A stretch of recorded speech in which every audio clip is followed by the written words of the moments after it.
inversiones a largo plazo, financiamiento a largo plazo, entre otros. Y pues la contabilidad se encarga de registrar toda esta información.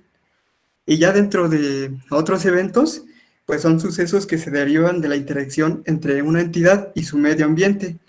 Y a estos se denominan eventos externos, como son la inflación, la devaluación, los desastres naturales, robos, entre otros. Muy bien. Alex, por Sí. favor, lo escucho. Sí, profe, buenas tardes. Bueno, pues lo que Buenas dijo mi tardes. compañero Jesús, que estuvimos viendo acerca de las ventas, la producción, finanzas, supusimos diferentes escenarios en los que, por ejemplo, se podía tener menos ventas de lo que se producía. Y en ese caso dijimos que íbamos a tener una sobreproducción o el famoso cuello de botella. Y que en un caso real, la producción y las finanzas iban a ajustarse o hacer un arreglo de acuerdo a las ventas. Vimos acerca del objetivo de la contabilidad, que, bueno, dejamos en claro que la contabilidad solo es una técnica para registrar la información, es una herramienta, una técnica. Y, A ver, Alex, bueno, nada más les quiero aclarar algo. Es sí, una técnica que se encarga de los registros de las operaciones, no la información, porque genera información. ok, sí, está bien.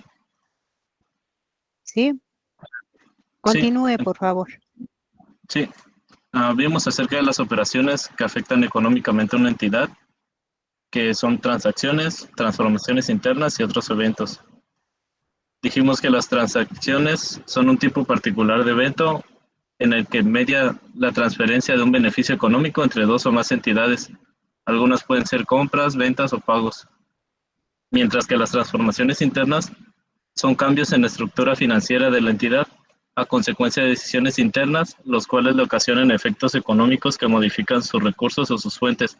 Dijimos que un ejemplo de ellas puede ser la amortización, que es el valor que pierden los activos de una empresa a lo largo del tiempo. Y bueno, pusimos el ejemplo de unos carros de transporte, que no sería la misma depreciación para un carro de transporte, por ejemplo, de una constructora, que de una escuela u otra entidad. Y por último, vimos otros eventos, Así es. que los otros eventos dijimos que eran sucesos de consecuencias que afectan económicamente a la entidad misma. Y vimos algunos ejemplos como son la inflación, la devaluación, desastres naturales, entre otros. Muy bien, muchísimas gracias.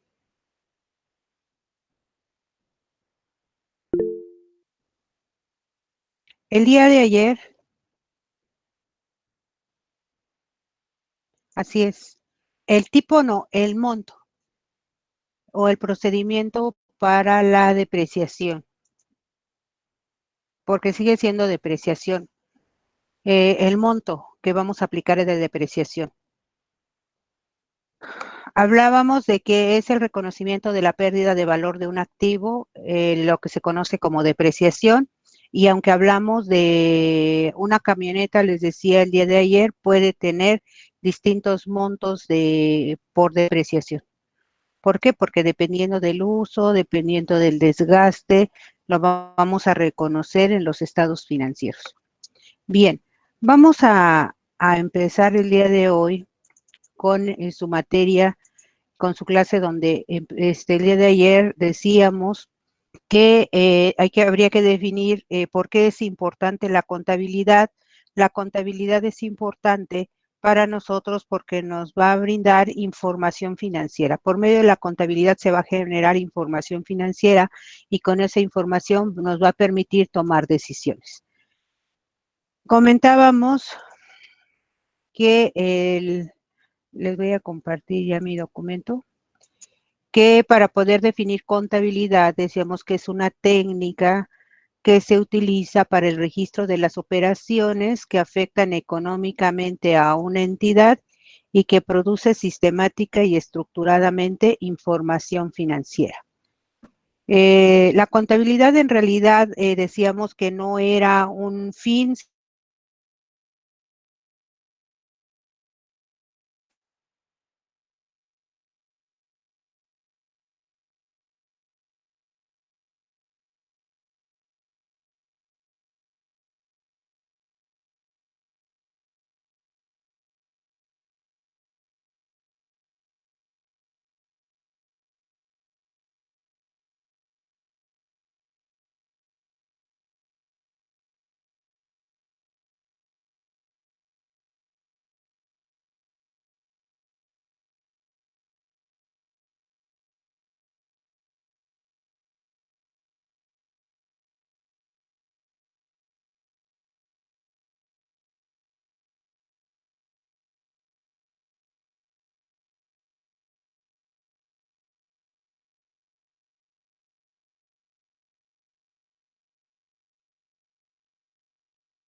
Profesora, no la escuchamos.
Disculpa, se cortó.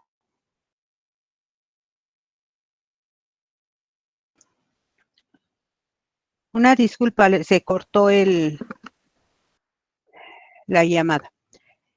Les comentaba que necesitamos hacer nada más un resumen. Hablábamos de lo que era contabilidad. Contabilidad es la técnica que se utiliza para el registro de las operaciones que afectan económicamente a una entidad. Y decíamos que las operaciones que afectan económicamente a una entidad son las transacciones, las transformaciones internas y otros eventos. Y hablando de las transacciones, hablamos de compras, ventas, costos, gastos y en un momento dado pagos, cobros. Y cuando hablamos de transformaciones internas, les decía que las transformaciones internas es cuando reconocemos esas pérdidas de valor de los activos, depreciaciones, amortizaciones, y si es que se llegara a incrementar tal o en un momento dado de propietario. Cuando hablamos de bajas de activos, si es que los activos no son útiles para la empresa, también se va a registrar. Cuando nosotros metemos a producción lo que es materia prima, bueno, también se va a registrar. Pero eso no requiere un desembolso de efectivo, pasar la materia prima. Contablemente tenemos el almacén de materia prima y lo vamos a cambiar a una cuenta que se llame producción en proceso. Cuando se termine el producto, entonces vamos a regresar a ver lo que es la producción terminada. Y después tenemos inversiones a largo plazo. Les comentaba que en muchas ocasiones tenemos a lo mejor financiamientos que tenemos que pagar en 5 o 10 años. Normalmente cuando se adquiere maquinaria tenemos deudas a 5 o 10 años. Sin embargo, si dentro de nuestro contrato es pagar año con año una cierta cantidad, lo que nosotros estamos pagando año con año, en vez de estar a largo plazo, debe de estar a corto plazo. Únicamente lo que pagamos en el año que estamos registrando. Tenemos otros eventos como son la inflación, la devaluación, desastres naturales y robos, porque si existiera algún robo en la empresa lo vamos a registrar, porque si es de inventarios, pues vamos a tener que dar de baja esos inventarios, pero a su vez, si estuviéramos al seguro, vamos a registrar el ingreso del deducible o del monto que nos vaya a pagar el seguro. Y con esto terminamos con el punto número 1.1, que son las generalidades de la contabilidad. Y esto lo que hace contabilidad es registrar todas las operaciones. Ustedes ya vieron cuáles son todas las operaciones: compras, ventas, pagos, gastos, todas las operaciones, el reconocimiento de depreciaciones, el reconocimiento de financiamientos, el reconocimiento de la inflación en los estados financieros. Todo, si se dan cuenta, todo lo que pueda afectar económicamente a una entidad, eso lo va a registrar contabilidad. Entonces, vamos a pasar al segundo punto, que es vamos a ver que como ingenieros industriales, pues yo ya tengo mi empresa, ya sé que es importante la contabilidad o no estoy seguro que sea importante la contabilidad, pero la verdad es que no quiero llevar contabilidad. ¿Qué es lo que pasa? Que primero estamos obligados a llevar contabilidad. Sí, por el hecho de tener una empresa, estamos obligados a llevar una contabilidad y empezamos primero con lo que son las obligaciones fiscales.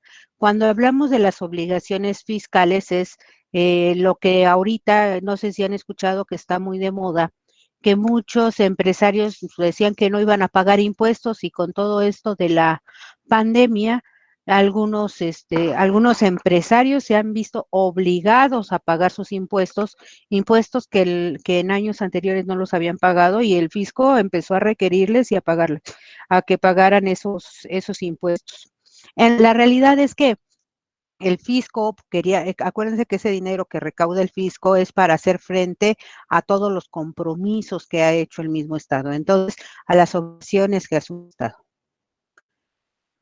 Entonces, al no tener recursos, pues hay que buscar de dónde tener recursos. Y una de las formas que el Estado tiene para obtener recursos es por medio de los impuestos. Entonces, en el año 2020, el gobierno federal puso a trabajar a los que están en la Secretaría de Hacienda, exclusivamente en el SAT, y les dijo, a ver, quiero saber cuánto es lo que podemos recuperar de impuestos, pues fueron millones, porque muchas empresas no habían pagado impuestos, entonces les empezaron a cobrar. Ahora, ¿qué pasa? Por ahí hay un empresario muy conocido y que ha entrado mucho en controversia con el gobierno federal porque él dice, pues yo no pago.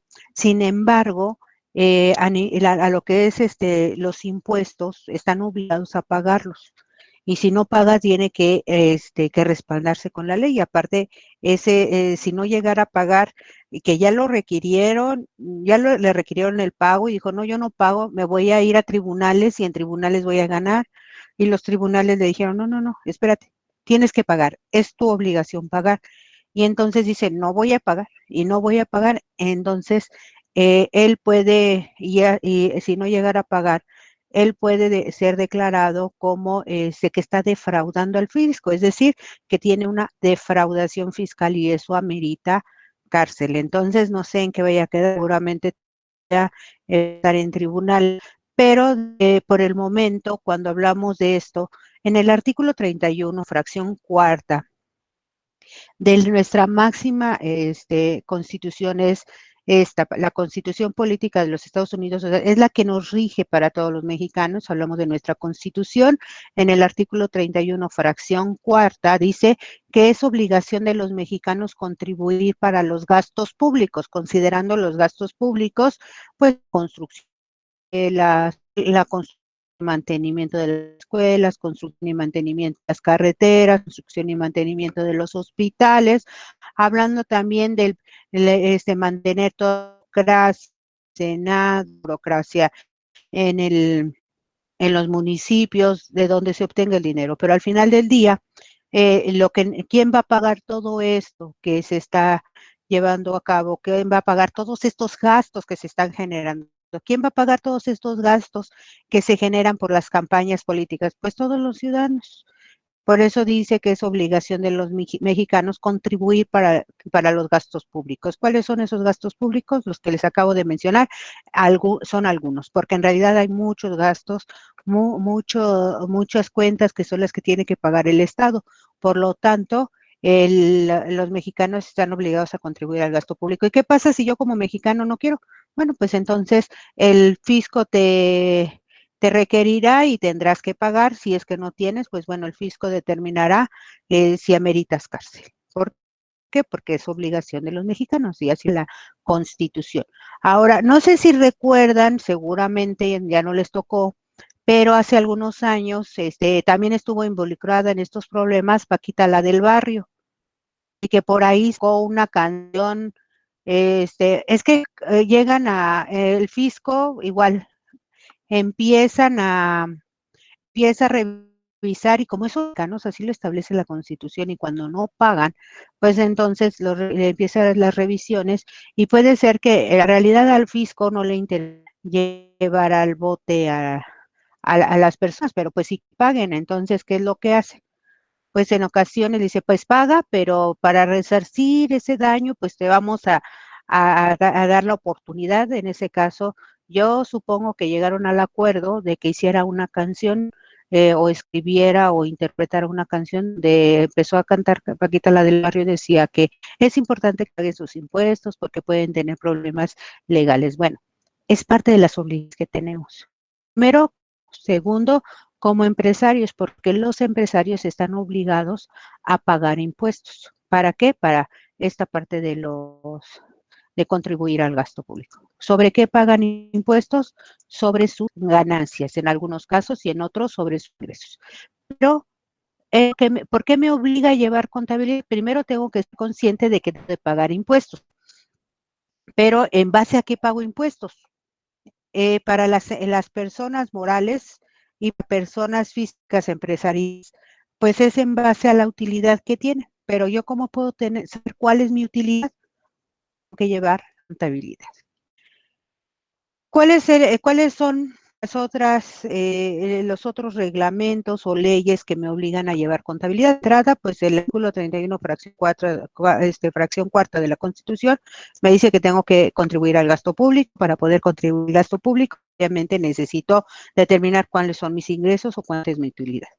También existe lo que es el Código de Comercio. En el artículo 33 me dice que el comerciante está obligado a tener un sistema de contabilidad.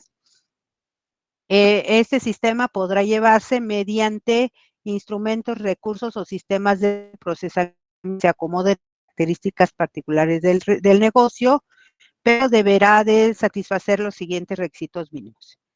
Deberá de identificar las operaciones individuales, quiere decir que debe de identificar una compra, una venta, un pago, o sea, debe de ser o sea, lo que quiere decir aquí es que tiene que reconocer operaciones individuales. No quiere decir que, bueno, en el mes yo tuve ventas de 40,000 pesos y registro los 40,000 pesos. No, pues tiene que ser, a ver, si tuviste ventas de 40,000, ¿de cuánto? ¿En cuántas ocasiones te compras? Pues 10. Bueno, tienes que registrar 10 ventas, no una venta global de 40,000. Con sus características, si ese pago o esa venta fue al contado o fue a crédito, bueno, pues hay que reconocerlo. Seguir la huella desde las operaciones individuales a las acumulaciones. Hace un momento les decía, bueno, vendiste tanto en el mes, bueno, ¿cuánto vendiste en enero? ¿Cuánto vendiste en enero primero, en enero 2, en enero 3, para llegar a el monto que tú me estás diciendo?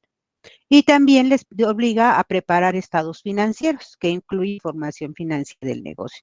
¿Por qué? Porque tenemos estados financieros, 4 estados financieros y sus notas. ¿Qué es lo que quiere decir? Pues que todo, cuando ustedes lleven una empresa, seguramente llegará el momento en que les hagan auditoría y todo debe de estar respaldado con la información, con información comprobatoria, es decir, más que información, con documentación comprobatoria. Si yo digo que se hizo una venta, tengo la factura. Si yo digo que se hizo una compra, bueno, más que la factura es FDI. Si yo digo que pagué nóminas, pues también tengo los FDIs de los trabajadores y también todo ya está respaldado con lo que nosotros conocemos facturas, ahora CFDIs, con los certificados fiscales digitales. También hablamos de que esto dice el artículo 33 del Código de Comercio, pero también en el artículo 34 del Código de Comercio dice que debemos de llevar un libro mayor. La contabilidad sí son registros, pero tiene varios libros, un libro diario y un libro mayor. Y en este caso dice que deberá de llevar libro mayor y en caso de personas morales, el libro de actas. En un momento no es sin perjuicio de los requisitos especiales que establecen las leyes y reglamentos fiscales, entonces debe de llevar sus propios registros de manera individual. ¿Y qué es lo que dice de mayor? Deberá de anotar como vino y por lo menos una vez al mes los nombres o direcciones de las cuentas de contabilidad. Cuando hablamos del libro mayor, cuando hablamos del libro diario, decimos que en el libro diario vamos a registrar una compra, una venta y decimos cuáles son las cuentas que se van a quitar. Pero cuando hablamos del libro mayor, el libro mayor se establece como una y dice que es el libro mayor porque es un libro abierto y de un lado van los cargos y del otro lado van los abonos, pero ahorita no es el motivo de la materia, lo único que sí les obliga que lleven un libro. Deben de llevar los registros y deben de llevar un libro mayor y deben de llevar libros de actas para que puedan probar que en realidad existe un negocio en marcha. En el artículo 36 dice que los libros de acta hacen constar de todos los acuerdos relativos al libro, relativos al negocio en marcha o marcha del negocio. ¿Por qué? Porque cuando hablamos en términos contables de que hay un negocio en marcha, es que es un negocio que está funcionando y que está en operación. También en el artículo 37 dice que se deberá de llevar en castellano. No se puede hacer los registros contables ni lo que estuvimos haciendo para la contabilidad, por lo menos en México, en inglés, en francés, en alemán o en cualquier otro idioma. Tiene que ser en castellano. Y en el artículo 38 también los obliga a que debe de conservarlos por un plazo mínimo de 10 años. También en la ley del impuesto sobre la renta, si bien es cierto en el artículo 31, fracción cuarta de la Constitución nos dice que debemos de contribuir al gasto público, exclusivamente habla de lo que son las leyes fiscales.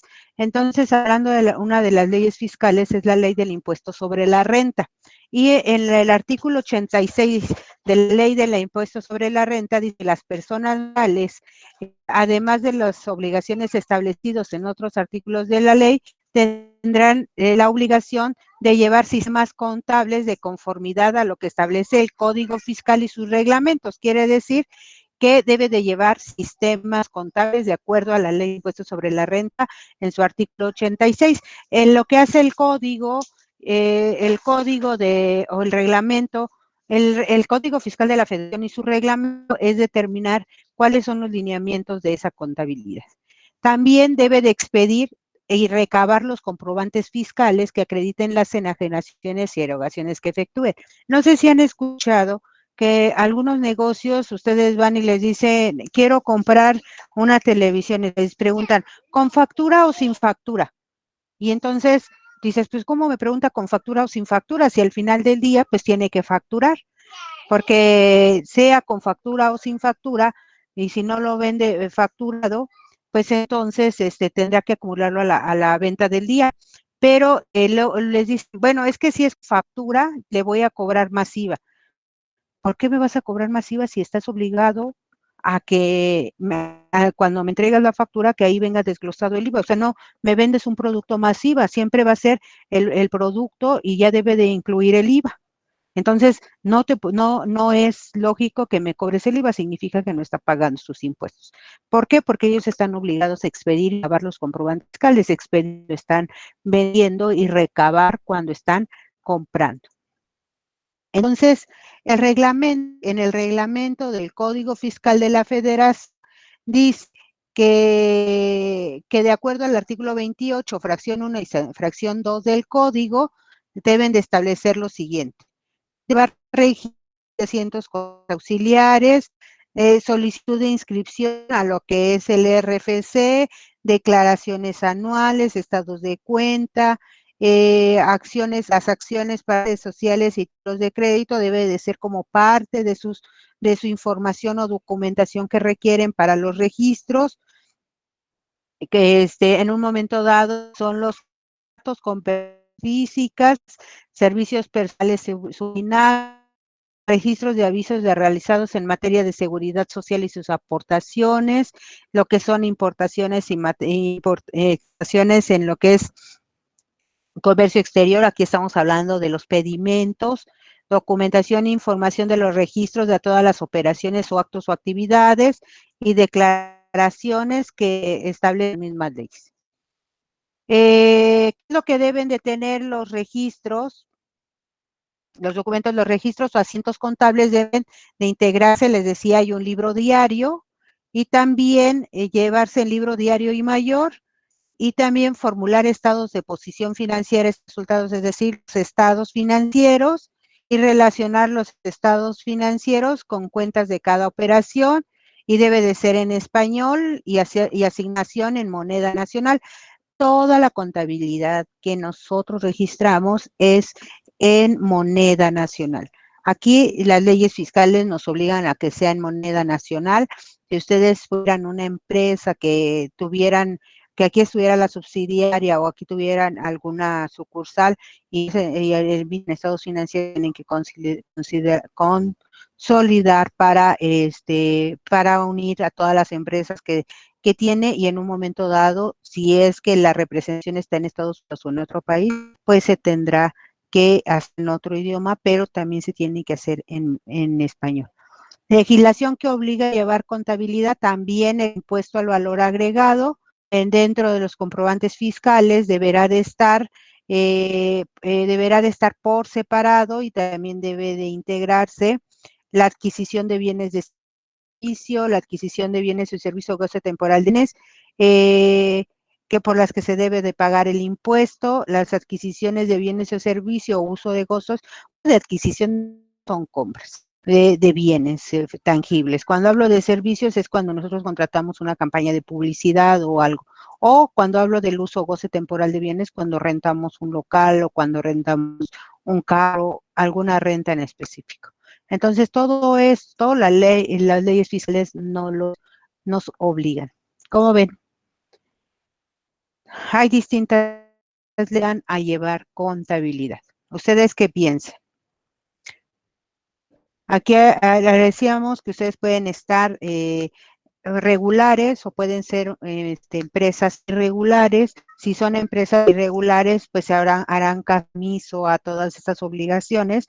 De hecho, desde el momento en que ustedes tienen una empresa, pues adquieren derechos, pero también adquieren obligaciones. Me marcaron que alguien levantó la mano, pero no vi.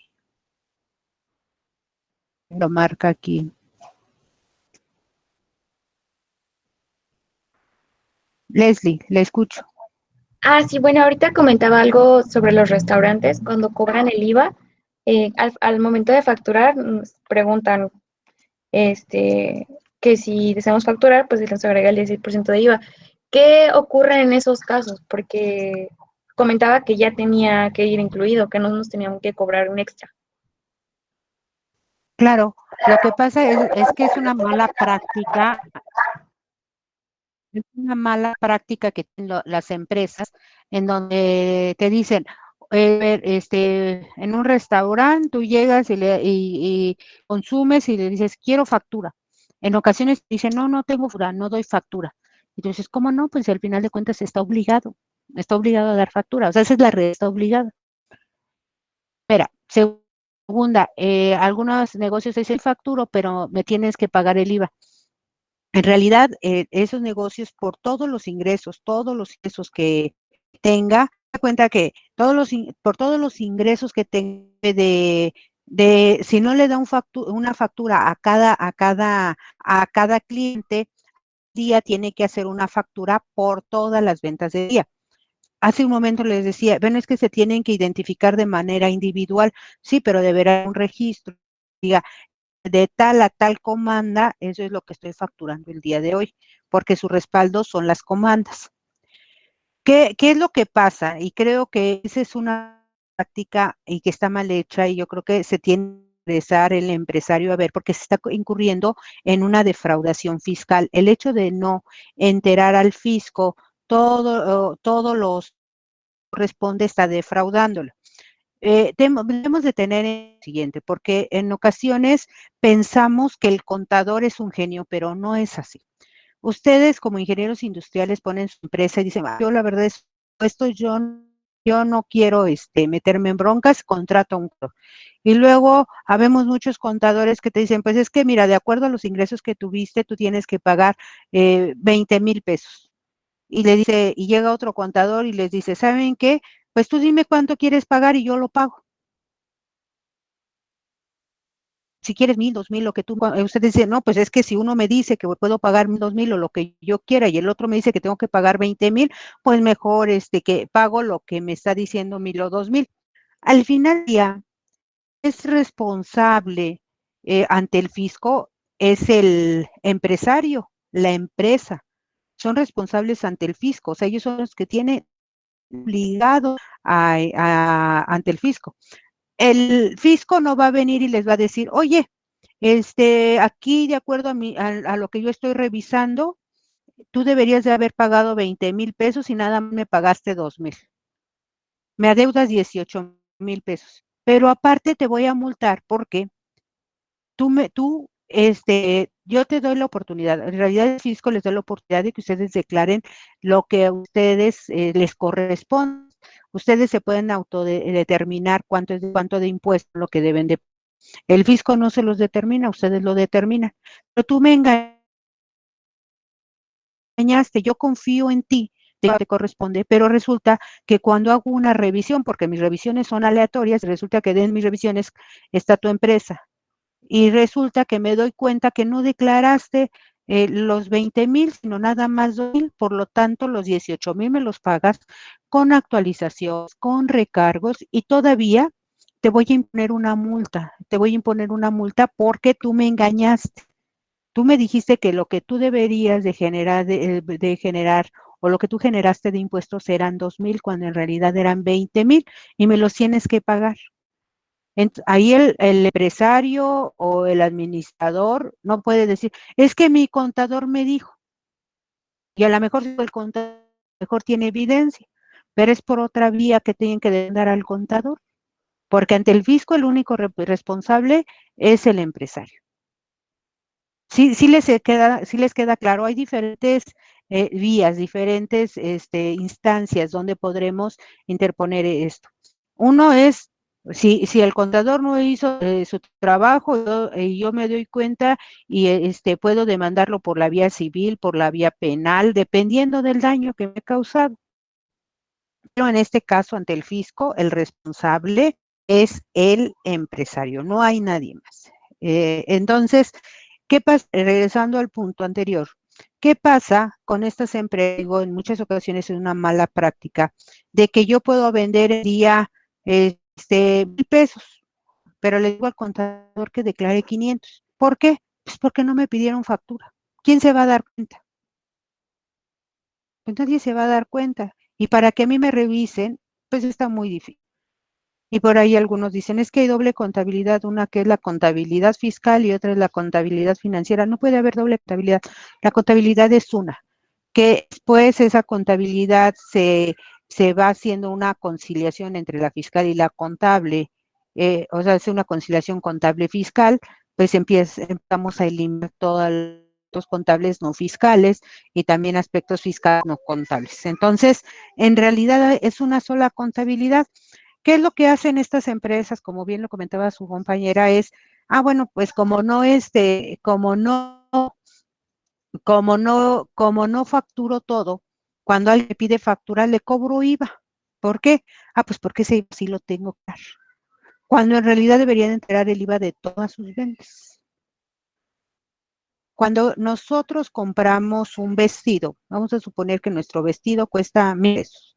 En realidad, el vestido me lo van a ofrecer a mí en 1,160. Me van a decir, le voy a preguntar, ¿cuánto cuesta el vestido? 1,160. Pues porque ya lleva el IVA. Y cuando llegue 1,160 va a decir, 1,000 pesos son el costo del vestido y 160 es el IVA. En realidad, total la pagan en 160. Y cuando ustedes les den el precio, les tienen que dar el precio con IVA. No sé si me explico. No sé si me expliqué. Sí, profesora, gracias. Y entonces, cuando hacen esas cosas, a uno como ciudadano lo reporta en el SAT.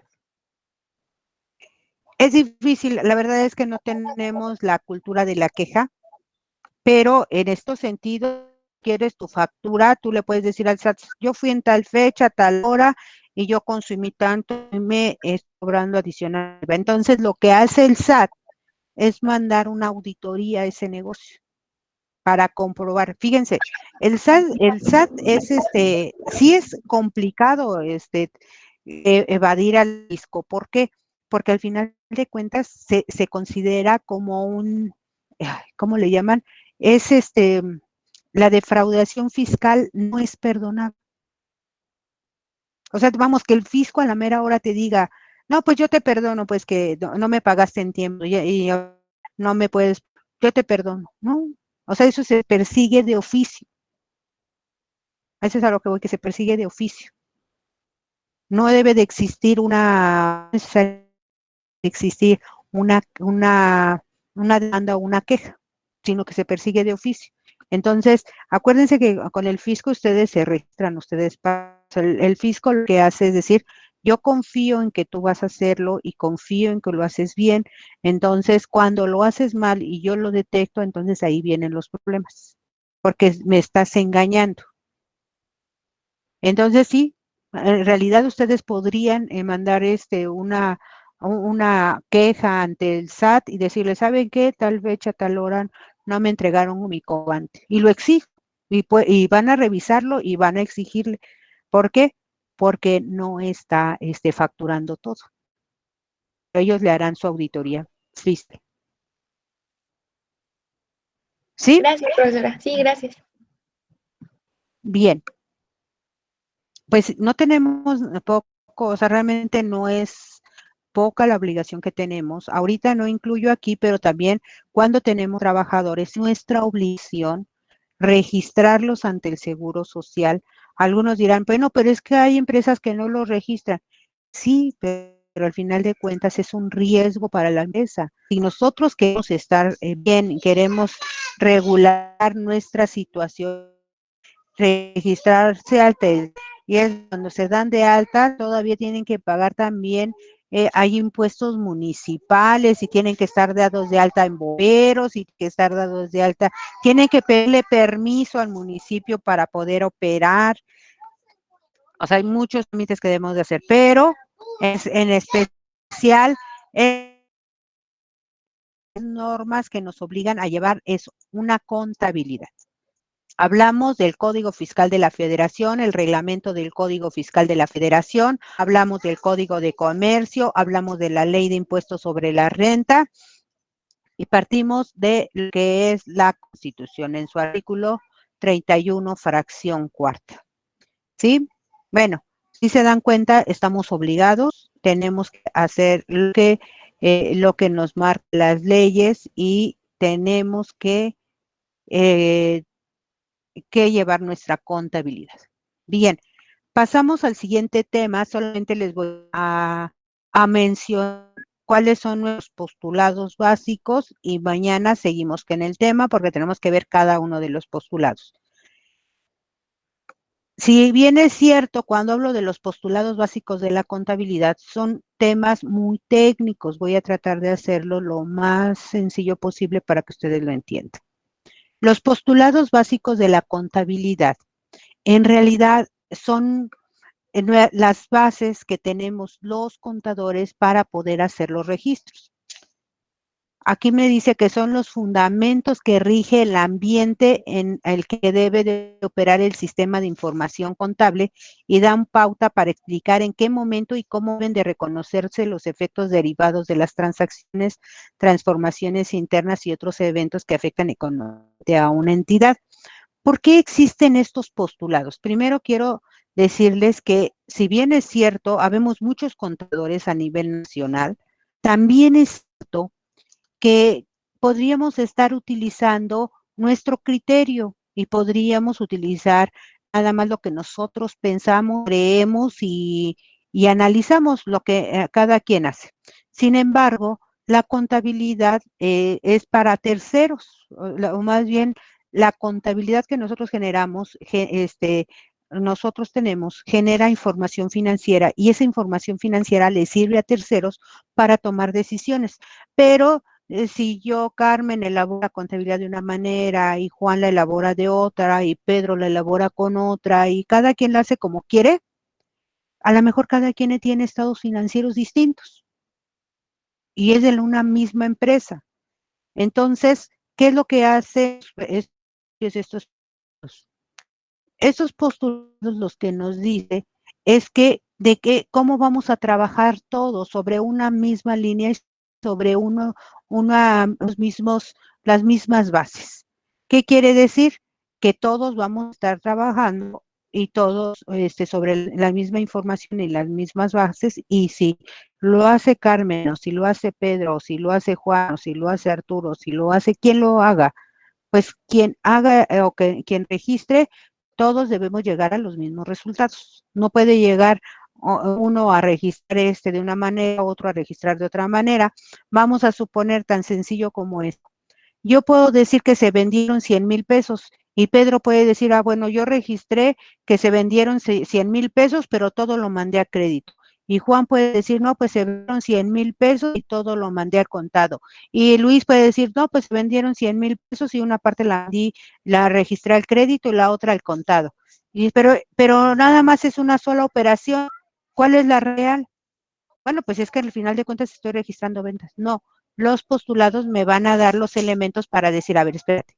Primero, para que puedas registrar, lo más importante de todo esto es que exista una sustancia económica. Después, que exista una empresa, una entidad económica, que realmente el negocio esté funcionando, que realmente exista una devengación contable, que exista una asociación entre el costo, el gasto y el ingreso, y que exista una evaluación y una dualidad económica y una consistencia.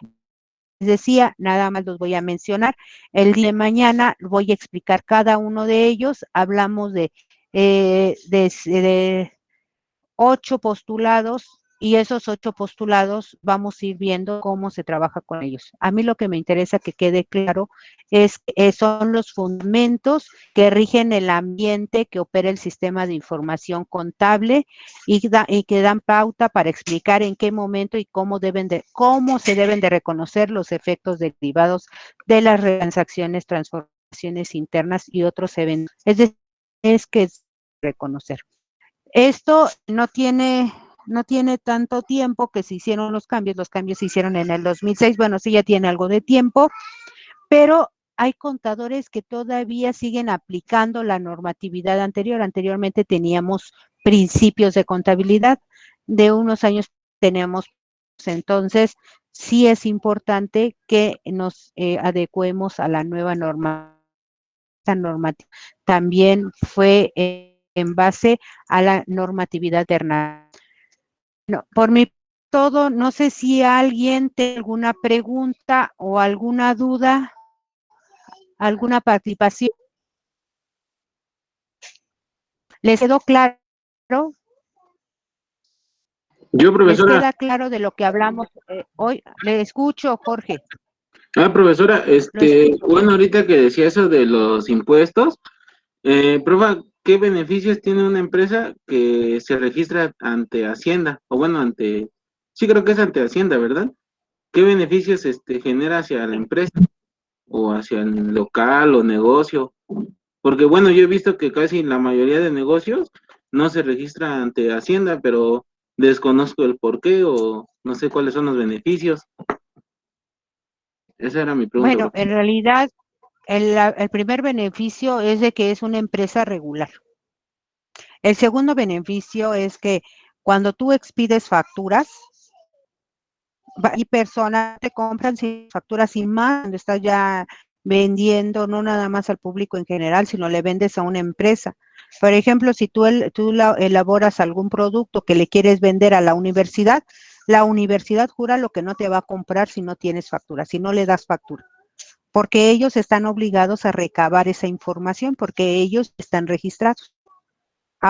¿Qué pasa con estas empresas que no se dan de alta? Pues son empresas irregulares que si en algún momento el fisco los investiga, pues va a ser una estimación de todos los ingresos que ha tenido en los últimos años, en los últimos 5 años, va a estimar todos los ingresos que ha tenido y por los que no le ha pagado impuestos, y lo va a multar. Y le va a cobrar esos impuestos y le va a pedir actualizaciones y recargos. O sea, sí es un riesgo y las empresas lo corren, pero ustedes tendrán que valorar si vale en cuenta el riesgo. Mande, perdón. No sé si ustedes considerarán si vale la pena el riesgo o no. La escucho. Que si las multas dependen también de sus ingresos. La multa, sí, va a depender de los ingresos. Y también las veces que haya incluido en esa acción.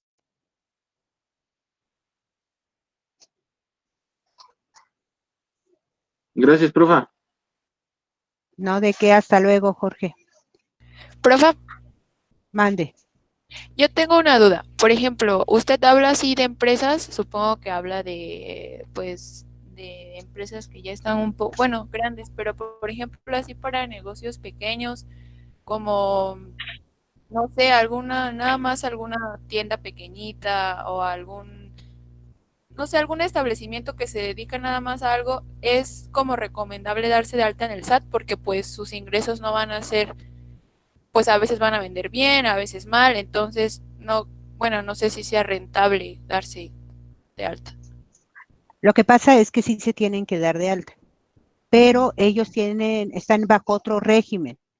Es un régimen que en realidad pagan pocos impuestos.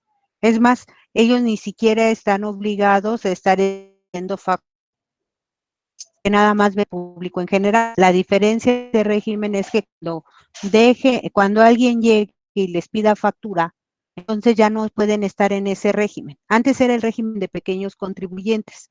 Y me parece que ahora es el régimen de incorporación fiscal. Sí.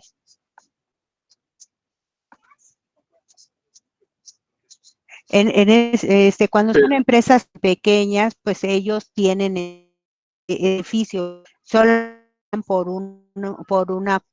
sus impuestos que pagan realmente son altos, pero pues están regulares.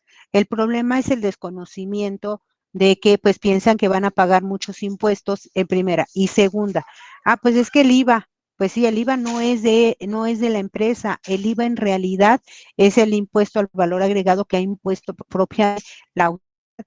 Entonces, cuenta que te decía vestido de 1,160, en realidad tu vestido vale 1,000 pesos, los 160 le pertenecen al fisco. El problema es que a veces el empresario dice, no, es que mi vestido vale 1,160, ¿yo por qué le voy a dar 160 al fisco? No sé si me explico. Sí, profe. Sí, profe. Sí, profe. Muy bien. Nos vemos el día de mañana, que descansen. Cuídese, profe, hasta luego. Mañana, Gracias, profe. profe. Cuídese. Gracias, profe. Hasta Hasta luego. mañana, profe. Hasta mañana, profe. Hasta Hasta mañana. mañana.